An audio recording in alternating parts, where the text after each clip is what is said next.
Welcome to Career Tools. This week, how not to accept an offer. Chapter 1, you can't play two offers against one another. Here we go. Okay, Wendy, we're talking here about how not to accept an offer. Why do we even have to discuss this? Manager Tools, Career Tools, we're not famous for telling people what not to do. Not to do. No, true. But we have told people how to accept an offer and how to decline an offer. And then we still get questions where people are looking for loopholes. And so we wrote this series of casts to close all those loopholes and just make really obvious and really transparent exactly what we meant. And why we meant it. And part of the idea here is, I know sometimes people think we go a little long. And the reason for that is there are 1,000 million permutations and combinations of all these things.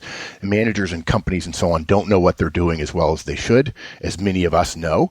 So therefore, they don't do it according to what we think they ought to do it. They don't give behavioral interviews. They don't make offers the way they should. They're confusing. They talk about verbal and written offers and the fact that they're different when in fact really they're not. So we want to explain the why. So if you get a subtle variation on this, you'll understand the underlying rationale and you're able to make an adjustment. Exactly. Okay? Good. Okay. So this cast is about not playing two offers off against one another. Take a minute and explain to people how that question comes to us, and then let's walk through all the permutations of it. Okay, so people ask us when they have interviewed with the company and that company has given them an offer, but they've got another interview coming up, or they've already had an interview with a second company and they're expecting an offer from that company, and they want to somehow affect the timing or have those two offers in play at the same time so that they can compare between them, and they want us to tell them how to do that. Right. And the answer is usually you can't, but we'll get to that when we get to chapter one of the others. Or they do actually have two offers against two offers, and they want to say to their preferential company, I have another offer for more money, but I prefer you. Please, can I have more? I'll come to you if I can have more money. Or they get an offer and they want to use that with their current boss in order to get more money. Usually it's about more money. Sometimes it's about a better job or a better job title or different benefits, but invariably, 90% of the time we're asked, it's about more money. And some people aren't even assertive enough to suggest that they think they're being coy by saying, well, look, I've got another offer. They don't even suggest it's really about money. They're implying I'm in demand, and so therefore you should assure yourself of getting me by up in your offer without actually saying that. And I think they think they're not being crass by asking for more money, but in fact, the implication is as crass as a direct ask for money anyway. Yeah. Absolutely. Okay, so let's take the example of somebody who has got an offer from, let's call it company B, which is a solid company. They could see themselves going to work for them, and yet they are in the process with company A, right? And they come to us and they say, what do I do to speed up A and slow down B? Yeah. Right? Okay. So why do we tell them no? Well, the simple answer and the very blunt answer is the essence of one of the Horseman's laws, which is you're not that smart and they're not that stupid. Unfortunately we write these casts for 80%, the 80% in the middle of people that are in big companies, small companies, or individual contributors, or their first line or second line managers. And I hate to tell you this, but your average, there are hundreds of people who could do your job. When you come to us and you're looking for a job and you say, I can't find a job, there aren't any jobs out there, there's 100 applicants for every job, that should actually true, but the opposite also tells you that you're not that special. Right. They are able to find hundreds of people to interview for their jobs. And so your thought that you're special and that you will be able to negotiate and that your negotiation skills are good enough to be able to influence this process, I'm sorry. It's just not true. Yeah. Even if you believe it to be true, there's ample evidence that would cause you to rethink that. I would say a little differently than you would. I think there are plenty of people who are listening who would say, I'm not average. And I think what you mean is you're not truly as exceptional as the behaviors you want to engage in would suggest that you are. It's not that everybody who's listening is average. 80%, there's not a bunch of 80% of the people in the middle who are average. No. But the fact is what people behave as if I'm in the top 5% and you should go after me as if I'm the top 5%. And folks, to be clear, neither are Wendy and I for a lot of jobs that we would apply for. Neither is Mike in terms of being in the top 5% of a particular job. It depends on your fit for you and the fit for the actual job. The other thing I find interesting, Wendy, is that even people who are quite good at negotiating, and I've said this before and I'll say it again, people really aren't negotiating when, to use your point from earlier, they ask for more money. You're not negotiating with a company. If you and I are opposite a negotiating table, when we're negotiating, we're each asking for more from the other. There's a give and take involved. If you give here, I'll give there. Or, we can do this level of service if you'll agree to pay more. Or I can tolerate that level of service for this level of price or what have you. There's a give and take. That's negotiation. It's not simply a demand. I know very few people, except the top of organizations, who are willing to change the way the job is structured or their role or something in return for more millions in an employment contract. Very few people ever actually negotiate. What they're saying is, I want more money. You can't negotiate. You can't say, well, I'll give you more. Then the company would say, so in other words, you were holding back 10% of your abilities in your previous interviews. We decided to make you an offer and now you're going to tell us you have a sixth gear. It's not negotiating. And people say, I want to be able to negotiate. And I say, no, you really don't. What you want is more money. And unfortunately, as we talk all the time, anytime you go after more money, you run the risk of taking goodwill off the table. Now, many of you listening will say, I don't agree with Mark. I think Wendy's nuts. Okay, fine. If you want to go negotiate, that's fine. But you're never going to hear from Manager Tools or Career Tools how to negotiate. We don't believe that it's an effective technique for the vast majority of people, the tens of thousands of people that Wendy and I and Mike have coached and interviewed and hired and fired and so on. We don't see it as being an effective technique. Okay. And what you're saying is this issue of company B and company A is almost a form of negotiation, right? I want to slow this company down. I want to speed this company up. So let's get into the specifics. Company B is giving you an offer. Company A says, yeah, we're going as fast as we can. And the person says, how can I speed one up and the other one down? What do we say to them? You can't. What they want to do is call company B and say, hey, I've got an offer already from this company. I would really like to see your offer. I really wait, go back. Wendy, go back. I'm sorry. You said they have an offer from company B. They're calling company B. So to be clear, yeah. They have an offer from company B already, and company A is the company that is their favorite. So you're saying they're going to call company A, right? Yes. Yeah. Okay. I'm sorry. I just confused. No, that's everybody. okay. No. We got it. So company B's already made me an offer, and I call Wendy, my buddy, and say at Career Tools, and say, Wendy, tell me how to call company A. What they want to do is call company A and say, I already have this offer from company B, but I really preferred you. I liked you as a hiring manager. I prefer your company for X, Y, or Z reasons. Can you get me the offer so that I can right. Accept you guys, because right. Otherwise I'm going to have to accept company B. And the answer I give people is, you can't do that. I mean, you can, but it's not going to work. I have never seen it work. Never. I've never seen it work. I've recruited for jobs that reported to the board of a $13 billion a year company. Right. And even those people have tried it and it doesn't work. And if you're reporting to the board of that kind of company, you're pretty special. And it just doesn't work. The way I've always said it to people is one individual is not interesting or important enough to any firm for them to fundamentally modify the process that they have to go through. And on the individual side, even if you're a hiring manager, you've been a hiring manager somewhere else, on the individual side, you don't understand all the things that have to happen in the process. And, maybe the person who needs to sign off is on vacation. And we're not going to call that person back from vacation to sign documents or to do a 15-minute double-check interview with you because they only get 2 weeks of vacation a year, or they're with their family in the Canary Islands or whatever it might be. We're not going to call them in just to do that, and you're going to have to wait a few more days. And frankly, because you're one of hundreds of people that we think we ought to hire, even if we think you're special, what you're telling us is you might want to take company B. I mean, you clearly haven't turned them down. So apparently you're not willing to totally fall on your sword for us. If you really wanted us, you'd let B go.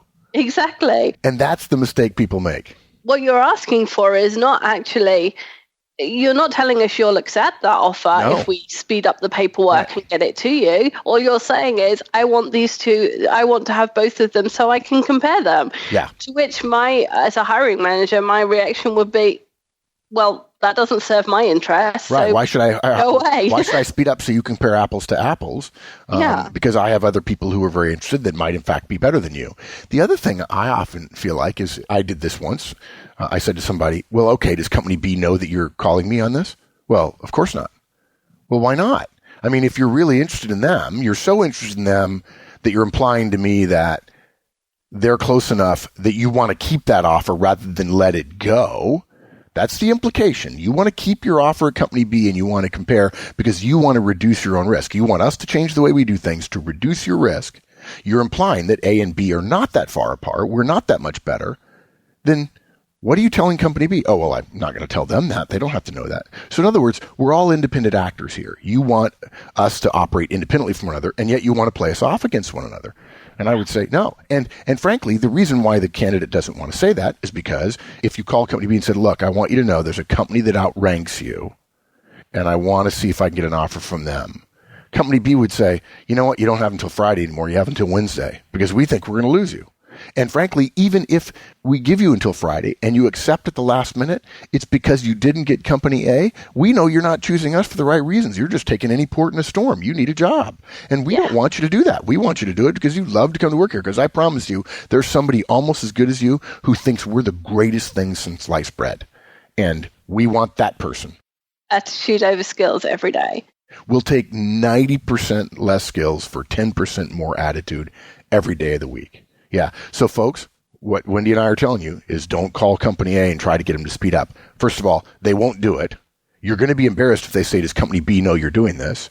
And now, but Wendy, let's go to the other side of the coin. Would we recommend, surely everybody can guess what the answer is, would we recommend calling company B if you don't think you can influence company A and say, I'd like more time, without saying company A is in the running? I wouldn't recommend it. I mean, you can, and it depends on I guess there's some subtlety there, but I don't recommend it to my friends. It's not that hard. Either the offer is what you want or it's not what you want. It's a black and white question if you consider it in isolation. Right. But the way I would say that is not it's what they want or doesn't want, because then somebody would say, well, it's what I want is company A. In isolation, the question is the offer something you would take or not take? Yeah. And in my mind, that makes it really simple. It is black and white. And then people would say, well, there might be something better. Well, yeah, you could be ruler of the world too, or you could be CEO of your own company. There's 1,000 other opportunities and they could offer you more money and this and that and the other thing. But a job offer is not completely fluid, completely flexible, and unlimited in time and space. It is a specific thing at a specific time, and you're going to have to make a decision rather than saying, well, it's not as good as this or not as good as that. Yeah, the moment you move into a house that you always wanted to move into, there's a house within 100 meters of you that's better, that you might want more. But that doesn't mean you're not completely happy in the house you're in now. If you believe that you take company B and you miss company A, and for the rest of your life you're going to be disappointed in company A, that you're not at company A, my thought is you're going to be disappointed no matter what job you take. The moment you take A, you're going to be disappointed because there's always going to be something better. The choice is what you have at the time, which is I have an offer from company B. Do I want to risk it? And I always tell people, if you're not willing to risk losing B to go to A, you don't want A bad enough. And therefore, you ought to be taking B. So you did say I could. Okay. So here's the way I've put that to my friends. I've said, if they give you a deadline, if it's Thursday and they say they want an answer in 24 hours, and you think there's a 1 in 100 chance that if you had until Tuesday or Wednesday next week, company A might say yes, then I would say there's nothing wrong with saying, boy, it's 24 hours. I'd like to talk to my spouse, or I want a weekend. I'm working tomorrow. I've got a full plate tomorrow at work. I want to delay over the weekend. Most companies will give you over a weekend. In fact, as a general rule, if a company gives you a deadline that doesn't include a weekend, it's not impolite. It's not considered rude. Some companies may, wow, why do you want more time? But it is completely acceptable and reasonable to be allowed for any professional level position that pays $30,000 or more to be allowed to think about it over the weekend, particularly if you're married, particularly if you have kids, where there's all kinds of decisions to be made about location and travel and all those sorts of things, and budgeting and everything else. You need to sit down and talk to your spouse about it. So you can do that. On the other hand, if you get an offer on a Friday and they say, we will give you until next Friday, calling the Thursday before and saying, I'd like another week No. is absolutely, you said it. It's just absolutely unacceptable. Now, you could say, I'd like until Monday. My wife was on vacation last week, or she was out of town on Sunday. She had to travel. Can I just have one more day? Now, if I were the hiring manager, I wouldn't love that, but I might give you until Monday. Remember, folks, when you have an offer, they can't offer that job to anybody else, and there's probably somebody else waiting. It's not that they don't want you. It's that they also want somebody else to fill the role. And if you don't take the job, if it takes 2 weeks and the other person has gotten cold on the company, they lose you and they lose their number 2 person. So we're not suggesting that you shouldn't be a little bit selfish about this, but you have to recognize there are motivations on the company side of things that doesn't allow them to say, sure, take 3 or 4 weeks to make a decision. Because if you were given 3 or 4 weeks to make a decision by a company, most intelligent companies would say, they're going to shop that a little bit. They're going to go look and see if they can find another opportunity real quick because they've got a bird in the hand.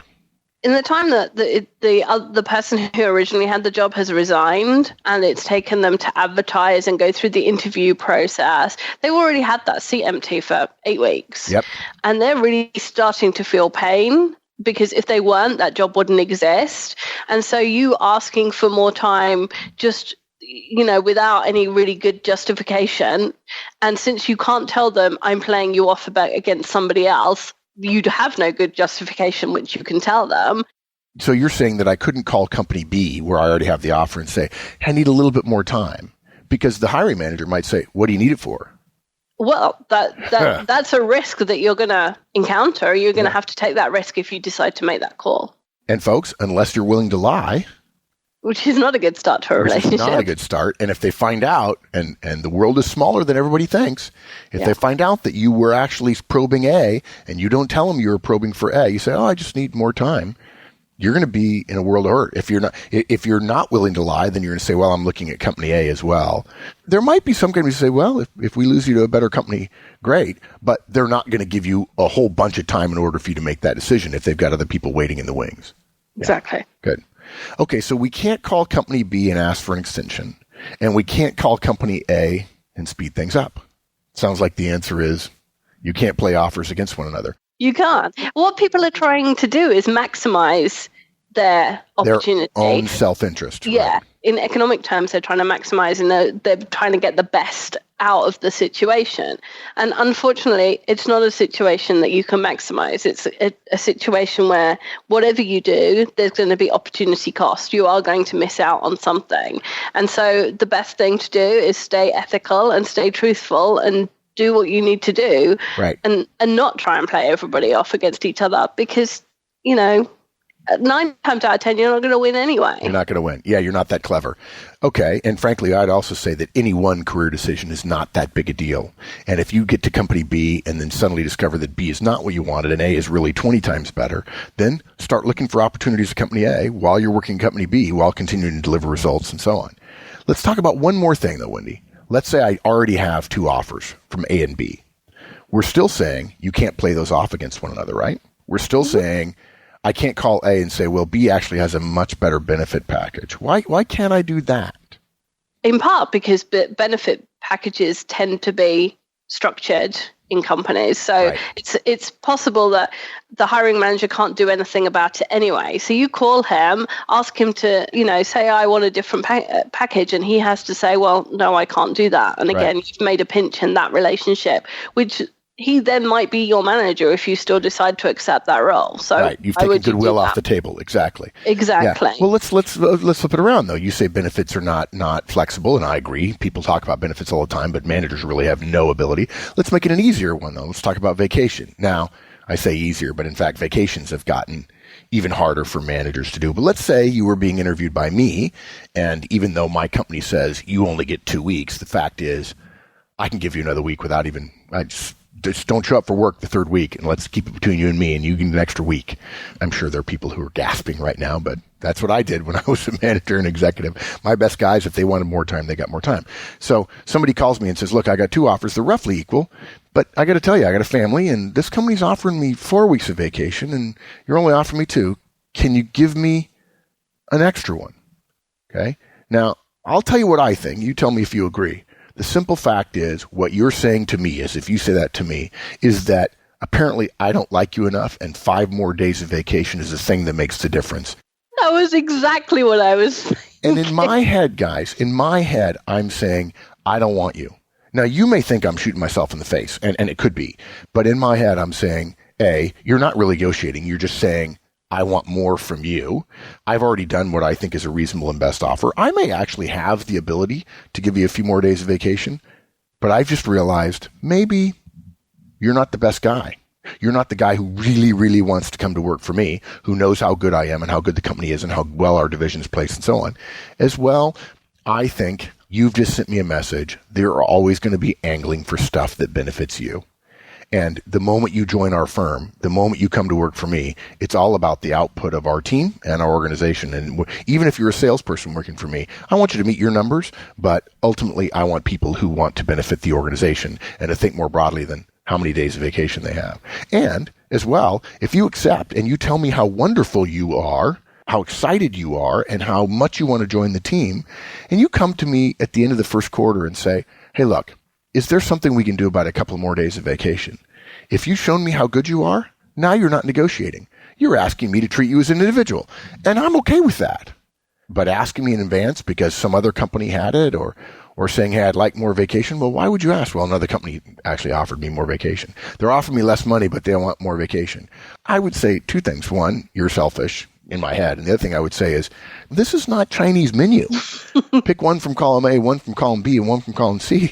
You got to pick all from A, all from B, or all from C. And if you don't want me that bad, maybe I don't want you that bad either. I might end up still hiring you, but boy, there's a little bit of goodwill that got scraped off the table. Absolutely. Yeah, good. So, bottom line, you can't play 2 companies off one another. People try, and that's why managers tend to look askance very quickly at people who want to negotiate. Indeed. All right. Thanks, Wendy. All right. See you later. Thanks, everybody. That's chapter 1 of How Not to Accept an Offer. Stay tuned. Future chapters will be coming out.